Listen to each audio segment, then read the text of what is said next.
Welcome to the WNCT Podcast Network.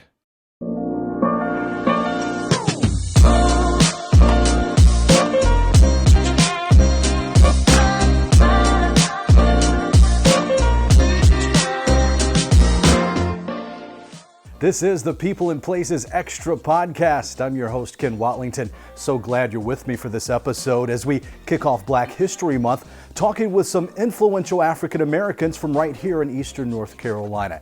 And my guest today definitely fits that bill. She's become a social media influencer over the last couple of years, and it's all because of her love for cooking good food.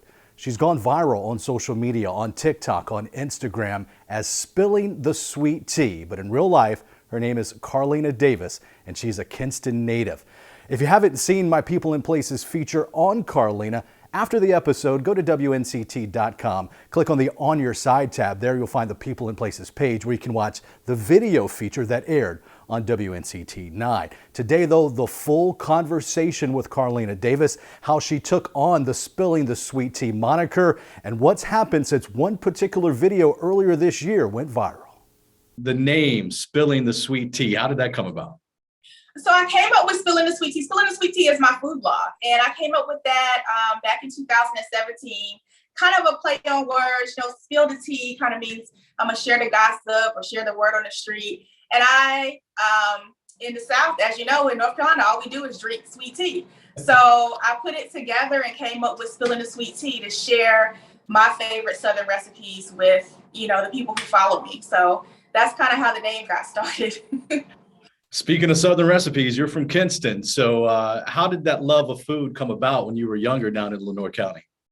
I am from Kinston, born and raised, Kinston High School graduate. My mother taught me how to cook. So I would get in the kitchen with her and make preserves, and she would, you know, freeze food in the summer. So I was shucking corn and shelling butter beans when I was a kid. And I started cooking with her.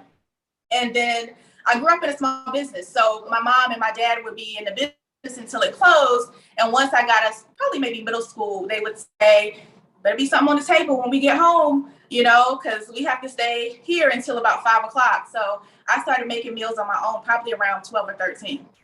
Wow. So got started young, and you, I guess, found a couple of things you really liked that I would assume have stuck with you through life. And now some of those things you made as a kid, you now make for your children and your family. Absolutely. Absolutely. I do. I have a 6-year-old daughter.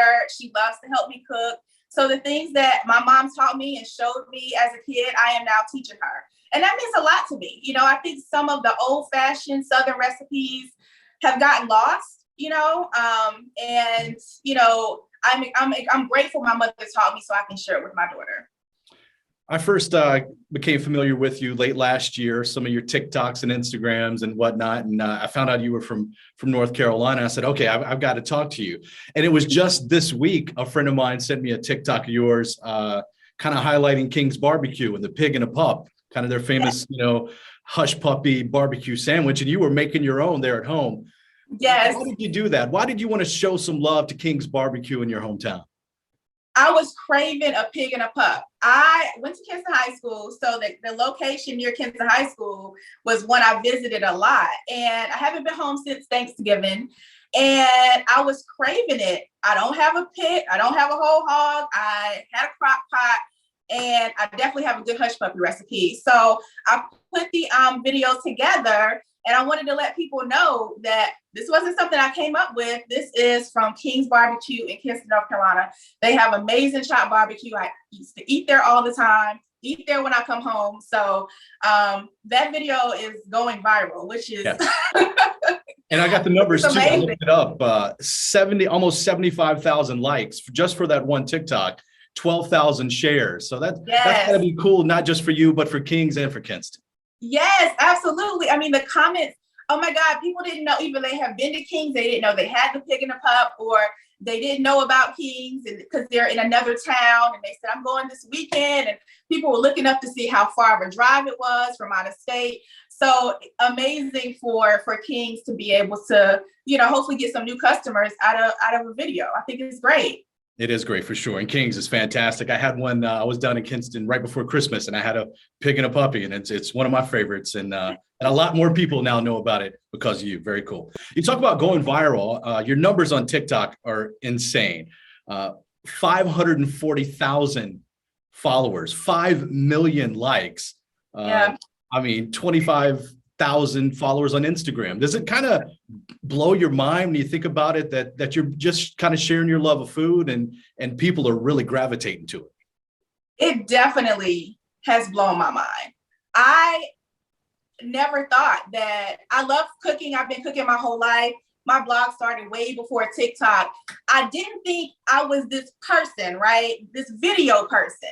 I would take pictures of my food and share it on my website, just how I would make things. But I never recorded a video showing people how I made things until TikTok. Until the pandemic, TikTok was like the latest, craze. And my stepdaughter taught me how to use it.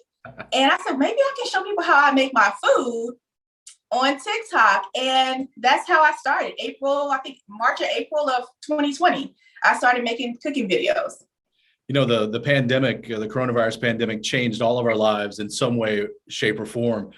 And it seems like it really changed your life to have this opportunity to go in this direction in a huge way. Yes, absolutely. I mean, the support that I've gotten, not just on TikTok and Instagram, but even my family and friends, they have pushed me to not only change my blogging not into a business. So Spilling the Sweet Tea was not a LLC up until I started gaining traction on social media. And I said, wow, I can really, take things to the next level because I am so passionate about cooking. And, I get so much encouragement from people on social media, and they give me suggestions. People will send me emails and, leave me comments to say, hey, have you thought about doing this? Or have you talked to this person? Or, so I really appreciate all the love and support I get on social media. It's amazing. But that's not all you do, because, not everybody's on social media. Not everybody has access to the internet for your blog, but you've now got some cookbooks out for the more traditional people who want to look through the cookbook and figure out how they're going to make something. Yes. So in March of last year, I released All About the Jam. So like I said, my mom taught me how to make preserves. So we would make peach preserves and pear preserves when I was a kid. And in the pandemic, I got like a bushel of peaches from the peach truck, and I made so many peaches. And my husband said, Carlena, these peaches are so good. You should sell them. I was like, nobody's going to want to buy my peach preserves. And he really, really pushed me. I said, okay, well, let's do a pop-up shop.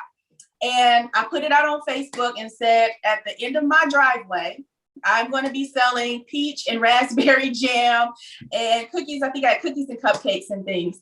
I sold out that day. I had people come and support, and then they said, well, can you ship it to me? And I said, I don't know how to ship jam, but we figured it out, and we've been shipping jam ever since. And then I got the idea to do the cookbook, and the cookbook just focuses on recipes where you can use jam to maybe make a cocktail or an appetizer or a dessert, and just give people additional ideas on how to use jam outside of on a piece of toast. So that's kind of how that came to be. You've got a children's cookbook too, right?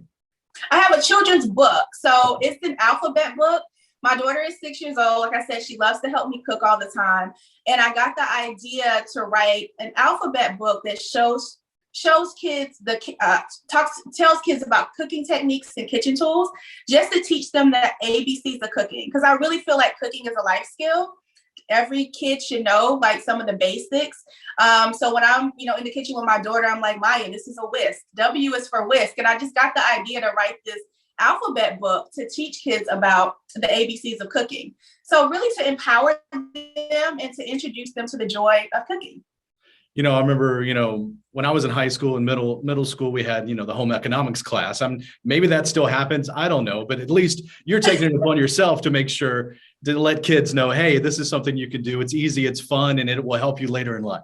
Yes, absolutely. Absolutely. Yeah. I had home economics too. I don't even know if it does exist anymore, but I think it's much needed, because I do feel like you can't go through the drive-through all the time. You have to know some basics of cooking, so. Speaking of going through the drive-through, is there any restaurant, like a Bojangles or a Cookout or any local places here in Eastern North Carolina that you miss now that you're living up in Maryland? Bojangles.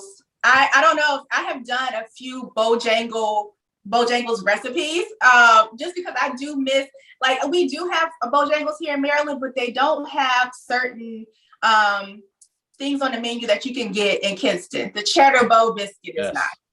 The cinnamon twist is not here. So recently I did the cinnamon twist over because I was craving the cinnamon twist. And I know they've taken it off the menu in several locations, but you can still get it in Kinston. So Bojangles is definitely one of my favorite places to eat, as well as King's Barbecue when I come home. Those are two places I have to get when I come home. A lot of great food all across Eastern North Carolina, but especially down in Kinston for sure. Yes. I appreciate you taking the time with us today. I know you're busy because you've got a regular 9-to-5 job, right? I do. I am a sales representative, and I cook at night and edit my videos and post when I'm not working. But I really love sharing my passion for food. It's amazing to me how these videos have reached even across the world. I actually just did a cooking demo for the folks in Australia right after Christmas. Apparently, collard greens and candy yams, they are fascinated with Southern food. So I had a travel and radio host reach out to me and said, I love your videos. The people of Australia love collard greens. They've never had them. And I would love for you to do a cooking demo to show people how to make collard greens and candy yams. So I got the opportunity to do that right after Christmas. And it's amazing to me that, people in different parts of the world are fascinated with Southern food because we have the best food. It's Southern food for us because of the Southern it's the Southern United States. For them, they're in the Southern Hemisphere, a whole different meaning of Southern food, I guess. Yes, absolutely. Yeah, but they are really infatuated with food from the U.S. and Southern food particularly. So I'm just amazed at everything that has come my way since I started making these videos. Anything else you want people back home to know about what you're doing and what you're maybe looking forward to doing in the future? Yeah, I'm definitely looking to take my jam brand to the next level. So, be on the lookout for that. That is something I'm working very hard to do. And I just really appreciate all of the love and support. When I go and look at the hashtag Eastern North Carolina on TikTok, there's so many people from where I'm from that are rooting me on and leaving comments and leaving me messages like, oh, my grandmother used to make us sweet potato pudding and I didn't know how to make it because she passed away and I didn't get a chance to get the recipe. Unlocking childhood memories for people who, grew up on the type of food I grew up on. It just means a lot. And I'm so grateful for all the love and support. So I really appreciate it. And my thanks to Carlena for taking the time via Zoom to talk with us here in Eastern North Carolina and show her hometown of Kinston a little bit of love. She's been doing it on social media, on TikTok and Instagram for years now, but here's a chance to talk with us at WNCT-9 to know what she's all about. And boy, she does some great things. And if you like good food, and let's be honest, who doesn't? Check out her blog, some great recipes. Check out her TikTok to kind of see how she does it. She's funny, she's creative, she's smart.